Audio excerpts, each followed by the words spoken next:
এই বাবা, কাঁদছিস কেন এইভাবে? কি হয়েছে তোর? কাঁদবো না তো আর কি করবো বলো? বছরের এই একটা সময়ই তো মানুষ একটু আমাদের দিকে ভয় পায় না কি? কিন্তু কেউ তো আমাকে পাত্তাই দিল না।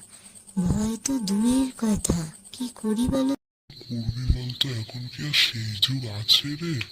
আগে তো আমাদের এই সময়ে একটু ইনভিটেশন পেতাম সব জায়গায়, তন্ত্র সাধনা করে সবাই একটু ডাকতো। এখন আর ডাকে কোথায়? এখন তো আর কোনো ইনভিটেশনই পাই না।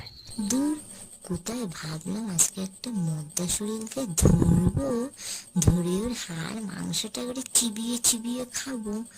তা না, মদ্দা শরীর তো দূর, বাচ্চাগুলো আমাদের দিকে হাসছে। কি আর করি বলো তো, কপালই খারাপ। কি আর করা যাবে বল?